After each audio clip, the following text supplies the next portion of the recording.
and she has a very compelling story. I want you to listen to every word. Please give a big round of applause to Eliana Brooks.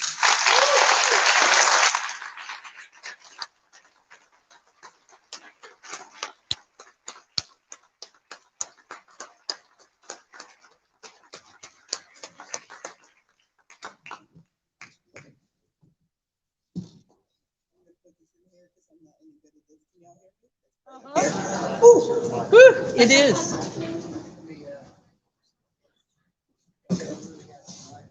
Look, hey, what's up? All right, so Andrew's working on my PowerPoint. I'm the program director of Warrior Bride Ministries, so I'm a little analytical. Y'all have a PowerPoint if you can see it. I want to thank Tim and Chris Greer for having us here and for their tireless efforts to promote our ministry, as well as Presley. We appreciate everything they do to sow into us and help us in the fight to combat child sexual exploitation. One thing that I want to touch on briefly is, if you're not Frog News or another news network, if you would kindly consider not live streaming my talk. I always have to worry about my safety, and we've had several threats today. And also, most people don't realize the re-exploitation that happens of survivors when just parts of their stories are told without a whole picture. So I would appreciate if you guys would consider that. Because she don't want me to live stream. She wants you, you're okay, but not those other people. So I always like to start this conversation off. I'm going to talk to you about kids and commodification of children. Kids are commodities. It's a conspiracy. And I'd like to start off by talking to you about one of the kids that we've had in our office. Her name was Belle, and she was 7 years old. I want you to know her name, and I don't want her to just be a number or a statistic for you today. I want you to see her big brown eyes, and I want you to see her curls. And she talked all the time about a necklace. She wanted her necklace, she missed her necklace. Can I get her a necklace? She was 7 years old, and you know what? Her necklace was a dog collar, because the first 7 years of her life, she was a child trafficking survivor, and she was kept in a basement on a leash, and she ate like a dog on all fours, and she was beat like a dog, and much worse than that. I want you to know her name. She was 7 years old. What reason would she have to lie? So if you asked yourself today, hey Google,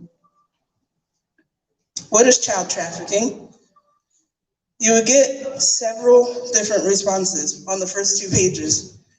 QAnon conspiracy theorists believe in a vast pedophile ring.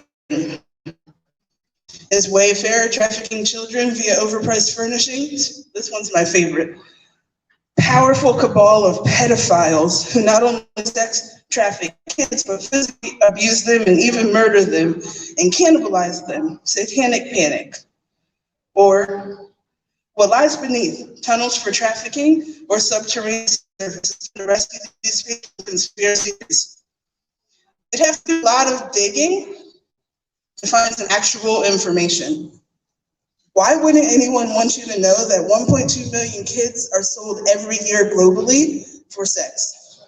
That is the entire state of Rhode Island. Or that child trafficking is a $150 billion a year industry, having surpassed the sale of illegal drugs, and is expected to surpass the sale of illegal handguns, and expected to surpass the sale of illegal guns in 2021. That's this year. 55% are girls and 45% are boys. So while we do want to protect our daughters, watch out for your sons too. 300,000 children every year are sold right here in the United States for sex. That is the entire city of Lexington, Kentucky, or Corpus Christi, Texas, or Pittsburgh, Pennsylvania. And the average age of a victim upon rescue is 12. However, most of them indicate entering traffic between 3 and 4 years old. And here's one for you that we'll talk about a little bit. 60% of the child trafficking victims in the United States come from the foster care system.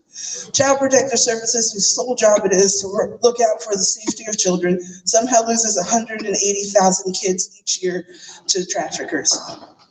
Or the picture that Andrew had up, 3,600 kids in the state of Georgia, where our office is located, are lost each year to trafficking. To give you a perspective, that is 76 school buses leaving an elementary school every year.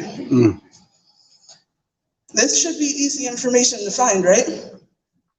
Instead, you get inundated with child trafficking is a conspiracy made up for whatever reason. So at 7 years old, Bella's a liar. I gave you a lot of stats, but what does that really look like in your everyday life? So let's compare your life on a typical day to that of a child trafficking victim, remembering the fact that the United States State Department says that on average, a child can be sold for sex 20 times in a day. That's once every 72 minutes. So according to Reuters, it takes the average American 76 minutes to get ready in the morning between your coffee and your shower and clothes and makeup. During your morning routine, a child can have a sexual encounter with one adult. But what does getting ready really look like for a child trafficking victim? I know a little girl who grew up in a basement with eight other kids, and her coffee consisted of her brother picking up to drink out of a leaky pipe. Showering and trying on clothes and makeup were for special occasions, scary occasions that normally involve lots of bad men doing lots of things. And according to Geostat in Atlanta, where we're located, 46% of workers have over a 2-hour commute. It's not really that far, y'all. It's like one side of Atlanta to the other, but still. Have you seen our traffic? Yeah. But that's 2 hours in your air-conditioned car, listening to the Conservative Journal maybe, or Frog Network, on your Bluetooth radio. A child trafficking victim during that time can have an additional 2 sexual encounters with an adult in a basement or a trap house, on a dirty blood-stained mattress or a floor somewhere. Say on the way to your office, you swing by Starbucks. Statistics shows an average of 4.5 minutes. According to Addiction Resources, that's long enough to shoot a kid up with heroin. You see, some people like to have sex with kids who don't move or don't fight. You get to the office and you work 8 hours with a 30-minute lunch break. But for a child trafficking victim, work is never a clock in or clock out. While you sit at your desk with your ergonomic chair and contoured mouse pad, a child can have approximately 7 more sexual encounters with an adult. By the time you go to bed at night, it is more than possible that a kid has been sold 10 times for sex. The National Coalition Against Domestic Violence says it takes 20 minutes to beat a child in a domestic situation. So in an hour and a half while you're having drinks after work, a kid can be beat 4 times. And you finally make it home and maybe watch 3 episodes of Friends or something like that. That's enough for 2 more sexual encounters. It takes about 42 minutes for the average adult to get ready for bed. But remember, I told you that showering and makeup and pretty clothes means something very bad is going to happen. Auctions, where grown men bid on you to take their prize home for a weekend or however long that they want. I remember this one guy who bought kids at auctions. His name was Pat. He was Italian and lived in a big house in the Pocono Mountains. He had 5 kids of his own and a beautiful wife, but he liked the power trip that came with having sex with little girls. So every couple of months, he'd pack up his family and send them on a nice, luxurious vacation to Cancun and bid on a little girl at auction. And all day long, she got to play with his daughter's toys and eat whatever she wanted, and he'd play with her just like he would his daughters. And then at night, instead of tucking her into bed, he'd dress her up in grown women's lingerie and rape her repeatedly. So by the time your head hits the pillow at night, it's more than possible for a child sex trafficking victim to have had 12 sexual encounters, been beat 4 times, shot up with heroin, and sold at auction. But their day is just beginning.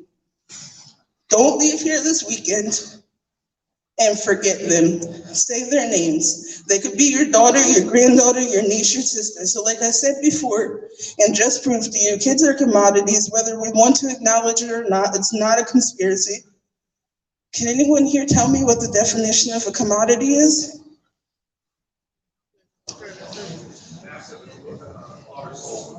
All right, there you go. See, we have to kind of have this exchange because I can tell you some really heavy stuff and we got to break it up or we're going to need more tissues, right?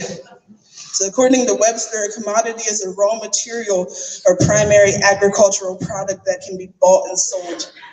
A raw material that can be bought and sold. Kids are commodities to some very sick individuals. And how can I stand up here and tell you that with confidence? Because my name is Eliana Brooks and I'm a 15-year child trafficking survivor. I will not be silent so that you can be comfortable. The first story I told you was about a client that we had named Belle, but every other instance I've given you thus far is my story.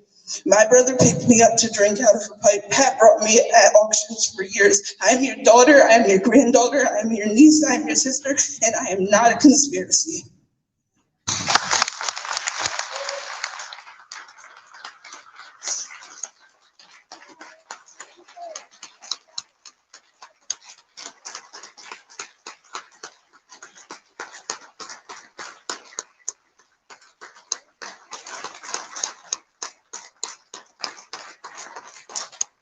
During your 2020 presidential elections, we heard a lot of talk about a border crisis.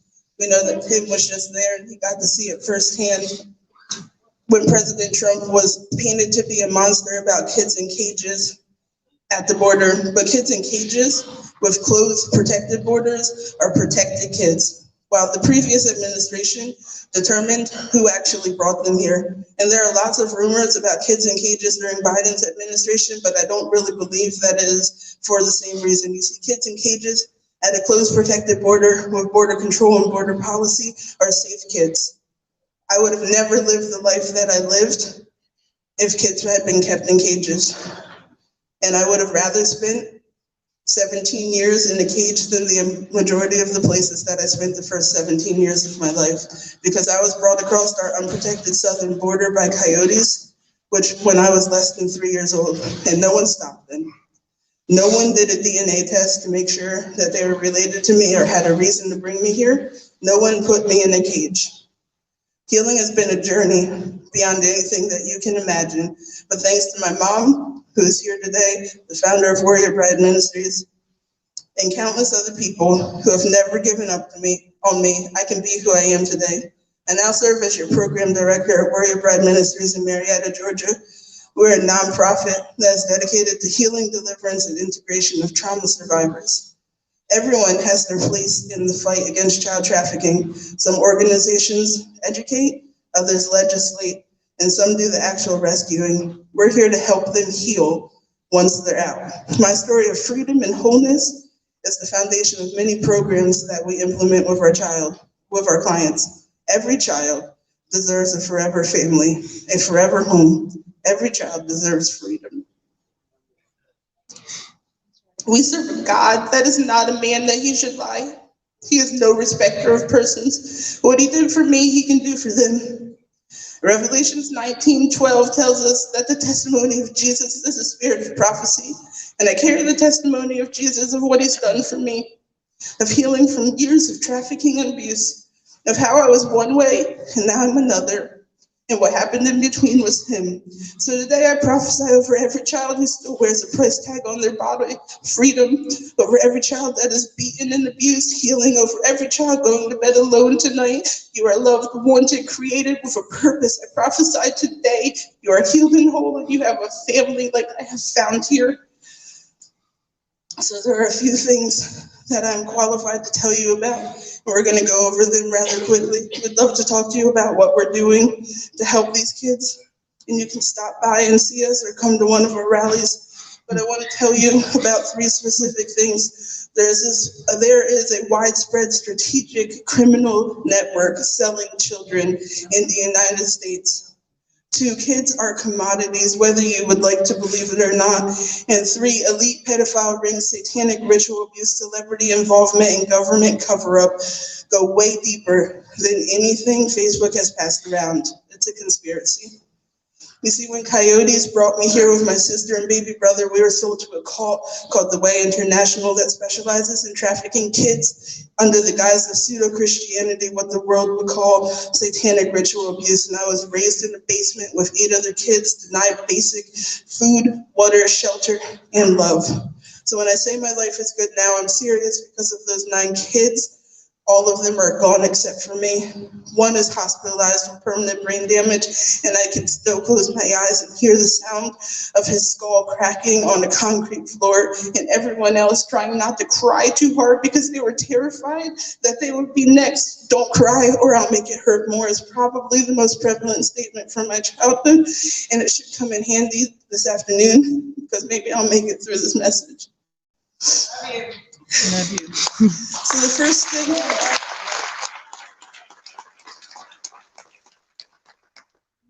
thing I want to talk to you about is child trafficking as a strategic criminal network, organized crime.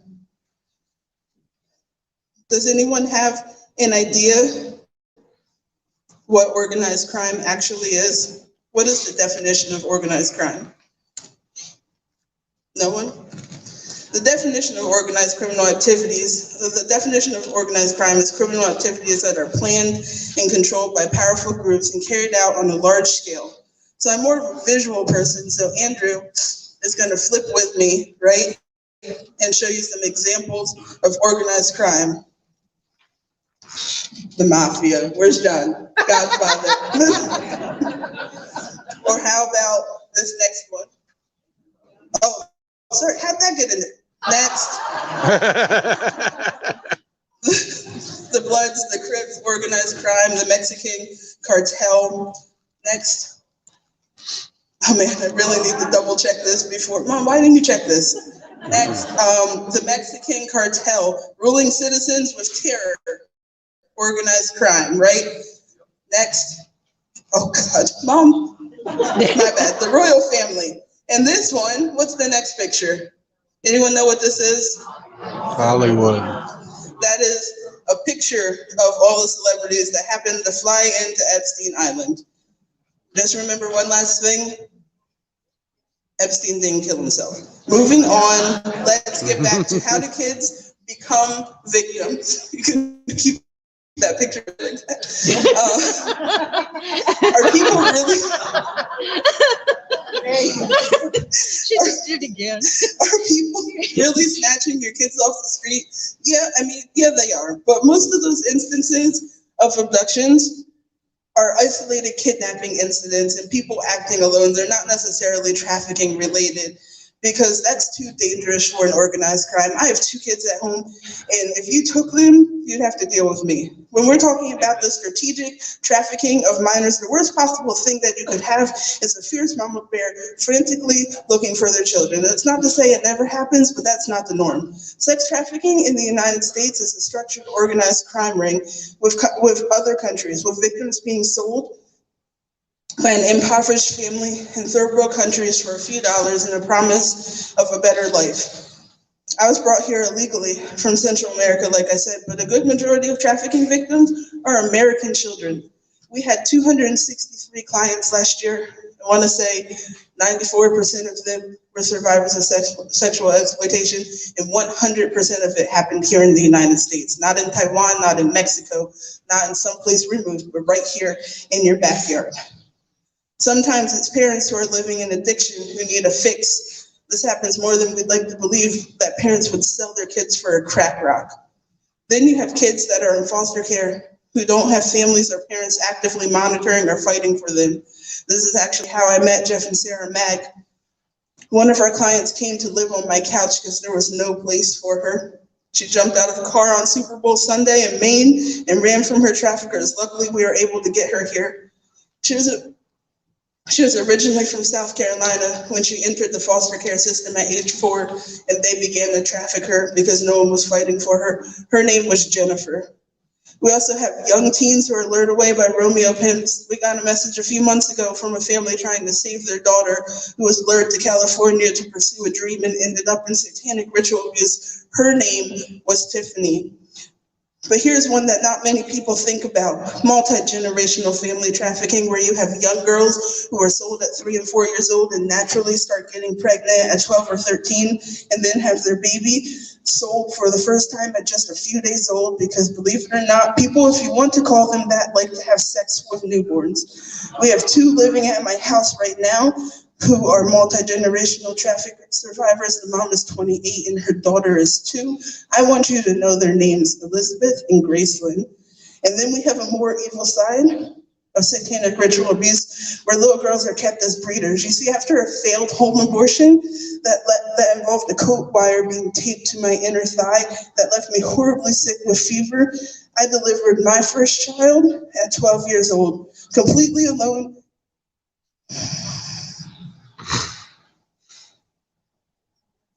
And having no idea what my body was doing or what I was capable of. I know that I had more motherly instincts than my maternal mother ever did, because as I laid there in a pool of blood on the cold concrete floor, I counted his fingers and toes. He was a little boy and I loved him. Fortunately for him and less fortunately for me, my son never made it into trafficking because my abuser sacrificed him within days in a satanic ritual. These are the things the media doesn't want to talk about, the victims that no one highlights. Yet according to Google, this is a conspiracy, satanic panic, QAnon nonsense, yet it's my life. I lived every moment, one time physically and over again mentally for many years. Don't leave here and forget this. I want you to know their names: Belle, Jennifer, Tiffany, Elizabeth, Gracelyn, Eliana. Say my name. Know who I am. I will not be quiet so that you can be comfortable. In fact, I'm going to make you uncomfortable enough to want to do something about it.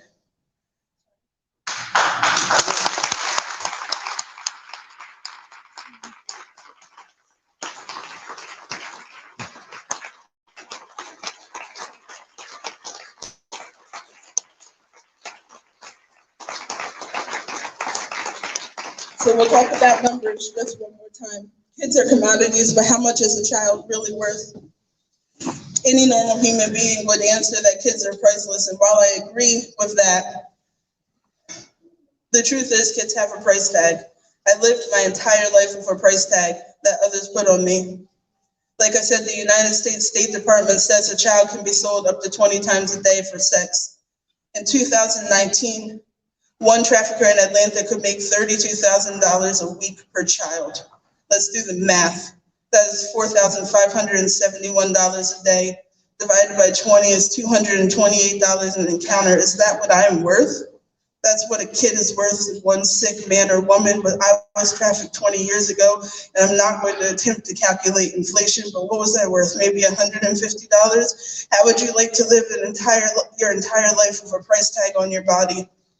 These kids live every day with a price tag. I had a price tag on mine long after I left the confines of that basement and everyday life of being trafficked. How could I mentally process my worth as a woman, as a business owner, as a human, when someone else had always determined my value? And it took a lot of healing for me to get to a place to value myself when others had always named their price or took what they wanted, or in worst case, in my young, twisted mind, I sold myself.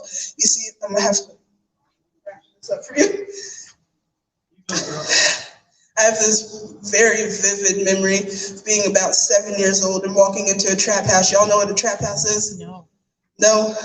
Good for you. It's a place where people go to get high and pass out and do all sorts of stuff. You can probably identify them in your neighborhood, but I was with my uncle. You see, anytime I wasn't being sold or passed around, you could usually find me assisting him with a drug deal. And in recent years, you've learned about a heroin epidemic, but I knew more about heroin at 7 years old than most people will ever learn.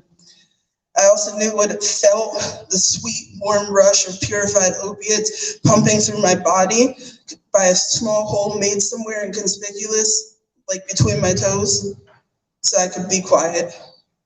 So I'm walking into this trap house with my uncle, and I notice this familiar smell of urine and vomit, and I'm only about this big, and my short legs can barely step over the adults that are passed out on the floor. And as we enter the kitchen, one of my uncle's friends is sitting on the counter eating a slice of pizza.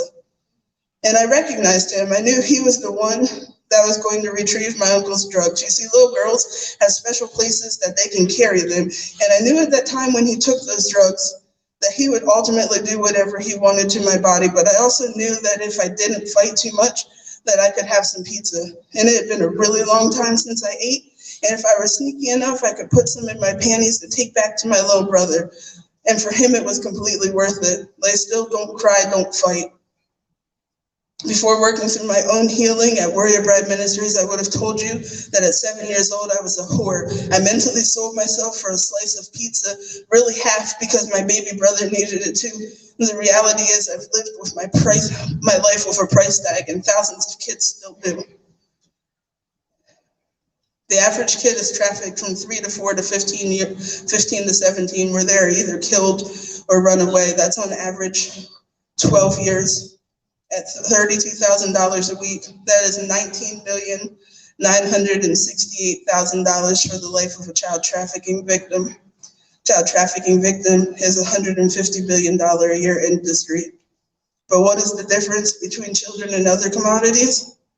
Kids are reusable. You can have sex with them over and over again. You can only sell a drug once or a gun one time. If the past 15 months have taught you anything, it's that we can absolutely unequivocally trust the government, right? There's no agenda there. So what's the real conspiracy that's going on with child trafficking? We did the math with a $20 million for the life of one child sex trafficking victim. How does that compare to other commodities? Well, I did some research today before I got here. Yeah, we're moving on from that. As of July 10th, 2021, gold was valued at $1,809 an ounce. Crude oil was $75.78 a barrel, thanks Biden. Wheat was $1.98 a bushel, and feeder cattle was $1.59 a pound. How many times can you sell a tank of gas? How many times can you eat a steak? Just once. But what drives the price of commodities? Supply and demand. That's why in Biden's America, we continue to eliminate the supply of multiple things to drive up the prices to work towards a greater goal of socialism, right? Complete government dependence, complete government control. John talked to you a little bit about that earlier. But if you weren't paying close attention, one of the biggest commodity price manipulations happened in January. Maybe you didn't catch it. In his first month in office, Joe Biden's top priority was to reopen the border and allow millions of American immigrants to pour in this country. Why? Why was it so important in the midst of a pandemic to bring more people in to care for? Commodity manipulation. Maybe it was because the cost of having sex with kids was getting too high, thanks to President Trump and his goals to rescue them. Supply and demand. Thousands of kids have been rescued because of that, so the cost of kids obviously has to increase, or the access to children has to increase, one or the other. It was never about a humanitarian effort at the border. It's a numbers game amongst other things. Under the Trump administration, we had closed borders, cutting a steady supply of victims, which drove up the price of sex with a kid. With a lack of supply of kids and a steady increase in demand or need for access to more victims was critical. Kids are commodities, and that is your conspiracy. We're gonna skip this next slide. Yeah, trying to save you guys because we're running over a little bit. Here's an idea for you to go and research. What happens to epinephrine when it's left in the sun? Somebody knew. It would help you make sense to why Obama made an EpiPen $400 and Trump made it $10, and now it's $400 again. I'll give you a hint. EpiPens turn to adrenochrome when exposed to the sun. And if you can't access children for adrenochrome because of a closed border, then you have to manipulate the price of drugs. You see, all it took was a couple of executive orders in the first, and y'all can Google that, not even DuckDuckGo. All it took was a couple executive orders in his first 100 days of office to open borders, increase the number of kids who can be brought in by each adult, halt border wall construction, and undo a 2018 order that sought to reunite parents at the border, kids in cages. And that's exactly why when you Google child trafficking, they want you to think it's not happening. They want you to believe it's a conspiracy to cover up their need for power and control over innocent lives. Facebook posts and memes don't even begin to address how deep the child trafficking ring goes. Working at Warrior Bride Ministries, we have kids who have been abused by these people, young innocent kids who have no political agenda, who recognize their abusers on TV and in print, especially during this past election. What reason would a 4-year-old have to lie? A 4-year-old who spent the majority of his life being trafficked. What reason would he have to falsely identify a politician as someone who hurt them? I want you to know his name. His name is Jeffrey. You see, child trafficking victims were never supposed to make it out alive. It's not just about sex with kids, it's a power trip. Survivors know secrets about people in high places that can destroy lives. And I can stand up here today and I can tell you story after story of my own and of clients that would make your skin crawl because they were never supposed to be uttered. I told you I'm one of 9 from a trafficking ring that lived to tell about it. The others were murdered, like my twin sister Ruby. OD'd like my cousin Rhiannon, sacrificed for organs or adrenochrome, or like my brother, committed suicide, because the reality of our life, of our story, is even if we make it out, we're a conspiracy to the world. I remember getting the phone call when he was in the hospital on life support that he had attempted suicide, and my entire world crumbled because he was all I had left, my only connection to the past, to who I was and to where I came from. Our trauma was mutual and shared. He understood because he lived it too. He got that I wasn't a conspiracy. You see, he was my first consensual sexual encounter I had. I was 6 and he was 5 when some men purchased us and wanted to make a porn movie. Remember that when you go to Pornhub. I was more willing to have sex with my brother than them. And the guilt was heavy when I got that phone call. See, I introduced my baby brother to the idea of suicide. I was 12 and he was 11 the first time we attempted it. We attempted to escape our reality by hanging ourselves from that same leaky pipe that I told you about, and it broke. Boy, did we get a beating, of which he took the brunt of, because he always protected me. He loved me better than I deserved to be loved. After that, we attempted suicide 2 additional times, and we finally made a suicide pact that if one of us killed ourselves, the other would too, and our secrets would die with us. So here I am holding the phone, and the reality of that promise hits me, and I'm a single mom, and I have 2 beautiful babies, and I was so broken and brainwashed from years of trafficking and abuse that I chose to keep that promise unsuccessfully. Rather than to live for my children, I want you to say his name. His name was Devin, and I was never rescued. I know many of you want to know the answer to that, so I'll tell you really quick. When I was 17 years old, I found myself in a unique position at a hospital, and the doctors were shielding me for the first time ever from my abusers, and there was a moment where the doctor left the room, and he said, "I'll come back after you change." And I seized that opportunity to run after 15 years. It was the middle of November.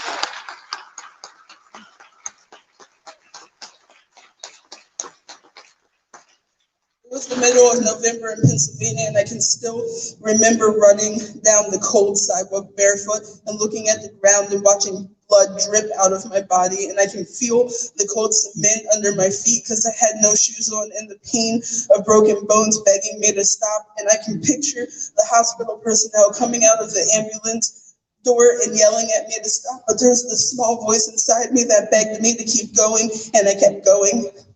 And I got away physically. You see, you never really completely get away until you heal. You live inside a mental prison of trafficking until someone helps you break free. That's what Warrior Bride Ministry does. We help them get free after they're free. And this is why I will not be quiet so that you can be comfortable. I will not lessen my story to protect government officials, celebrities, or deep state cabal. Every single time that I open my mouth, I put my entire family at risk. But the more I open my mouth, the more the truth is known, and I get one step closer to safety. Eventually, people will know enough about me that killing me is no longer an option. Until then, we prayerfully continue the work that we do because every child deserves freedom. I want you to know their names: Belle, Jennifer, Tiffany, Elizabeth, Gracelyn, Jeffrey, Ruby, Brianna, Devin, Eliana. Because kids are commodities, it's really a conspiracy.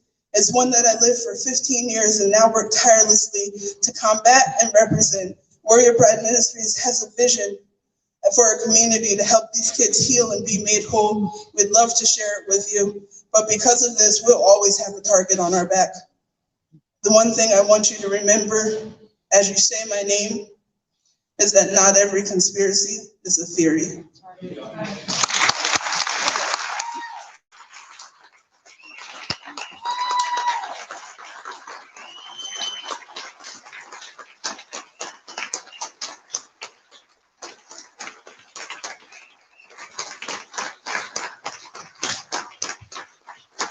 Does anybody in here think she's telling a lie?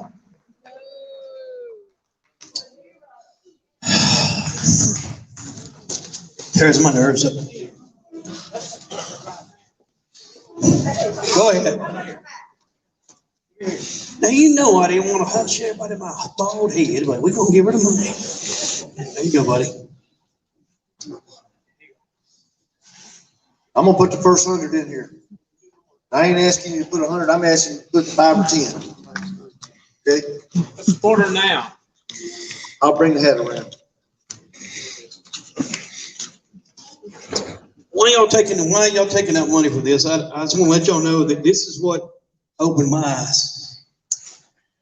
This is bigger than politics, folks. It's real. This is the reason that I went to the border.